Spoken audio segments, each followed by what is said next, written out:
Welcome everyone to David Dudley Outdoors, and in advance I want to tell you thank you so much for hitting the subscribe button. You guys have been phenomenal to me. In my first year we've grown like crazy. Thank you for your support. So today is going to be a series that we've started called Trophy Talk, okay?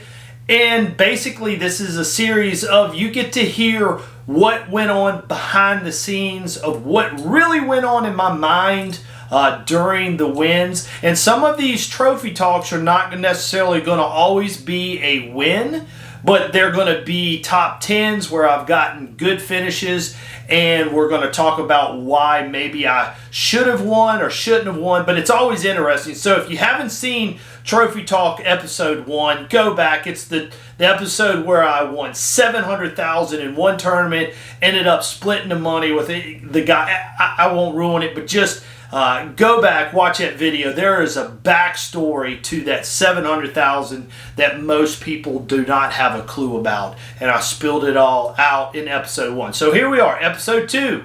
Lake Vermilion is the tournament we're going to talk about, where I actually won the tournament. It was actually a tournament back in the day that FLW put on. It was like what we consider AAA fishing now. It was a AAA tournament. It was at Everstart.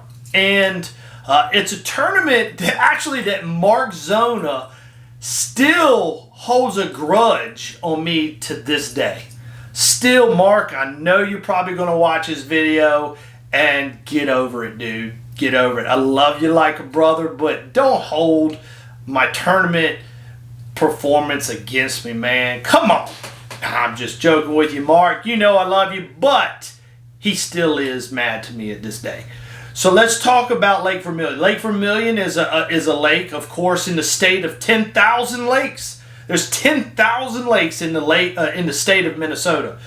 Lake Vermilion is a lake that has largemouth, it has smallmouth in it, and going into that tournament, the first time I'd ever been on that lake, one of the great things one of the main things I just remember still to this day is how many crawdads were in it. I mean, guys, when you go to lakes and you're sight fishing, do you ever see, like, go down the bank and be like, oh, there's a crawdad, or there's a crawdad? No. Lake Vermilion, it was like the parting of the Red Sea. Like, I would drop the trolling motor anywhere in the lake, just drop the trolling motor, look down, and the fish were spawning at this tournament. Look down, it would be 300 crawdads in my sight everywhere. 300 crawdads. And if I troll a motor 500 yards, and I know this sounds like I'm exaggerating, but there would be as far as your trolling motor could go, crawdads were there. So immediately when I got there, the fish were spawning. I'd never been to this lake, and typically you're going to kind of ride over and look at the lake. Well, what I ended up finding was that I felt that there was some very good quality smallmouth in that lake by doing something that I'm getting ready to tell you about with this topwater bait, okay?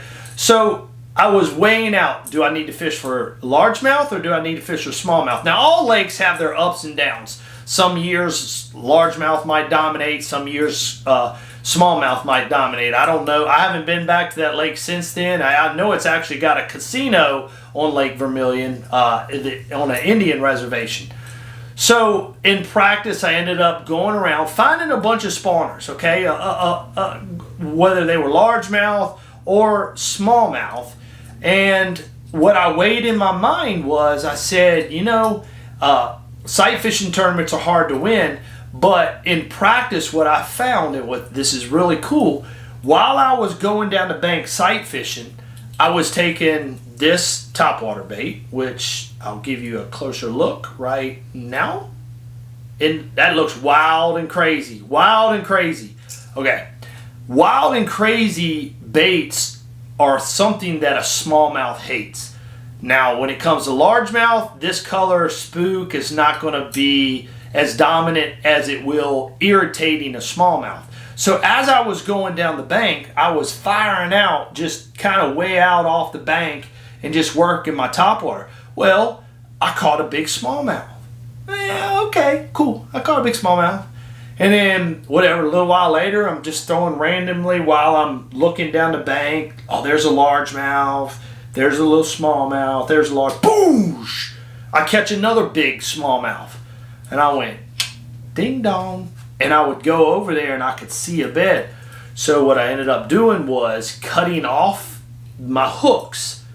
And I started to focus on that depth line that, you know, they were kind of spawning in that 6 to 8 foot of water where most people were going over them with their trolling motor.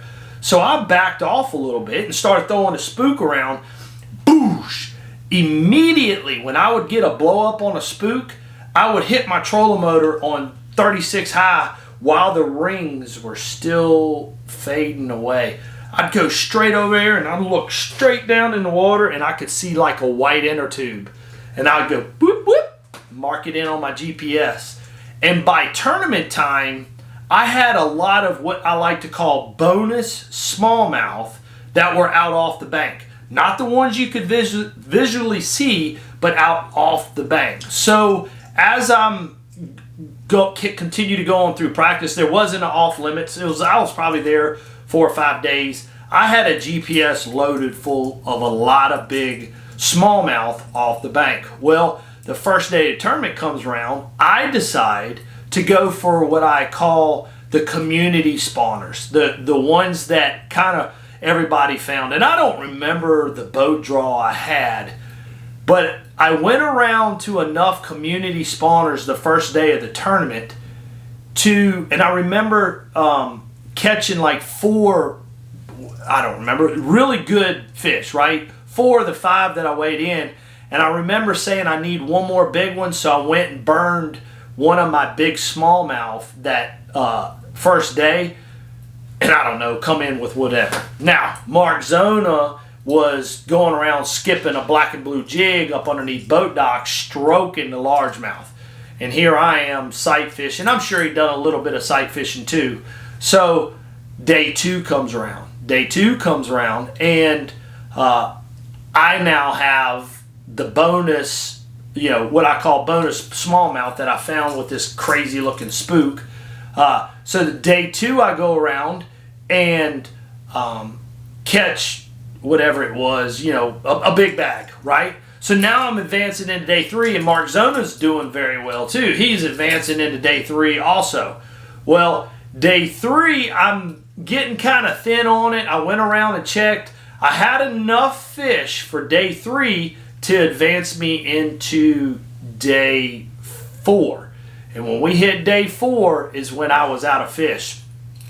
So what I ended up doing that day 4 was I ended up going close by where they had released a lot of fish, and I took a watermelon Zoom Super Fluke and caught me a limit. I didn't catch much, but there was one area of that lake that had stained water, and I took a gamble. I did. I took a gamble, and I figured that they were spawning in there too. Now, when I say muddy, I'm talking like visibility of 6 to 7 foot to visibility of 2 foot or less.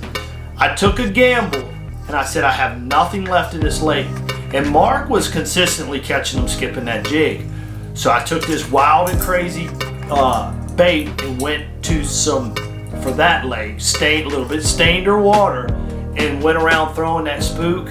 Dude, I destroyed them in that lake on the last day of the tournament. Come in, Mark was doing well, I was doing well, and I think I ended up beating him by less than a pound. And still to this day, Mark Zona still has a beef with me with that.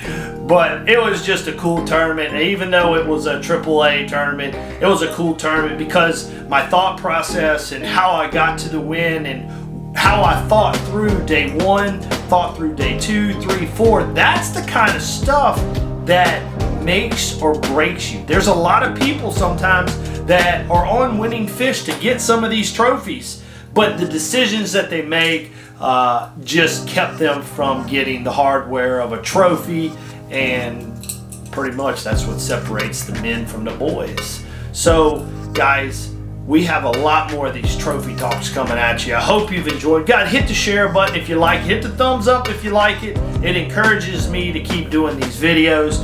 We have a lot of trophies, and I'm not saying wins, but we have a lot of trophies. I actually have a shadow box of a lot of lures that I've kept. This one goes into my shadow box just for memories. I got shadow box lures from my dad right before he passed, and just a lot of things. Guys, thank you for everything. Thank you for your support. I'm very humbled that you're even hitting the subscribe button. Thank you for all you do. And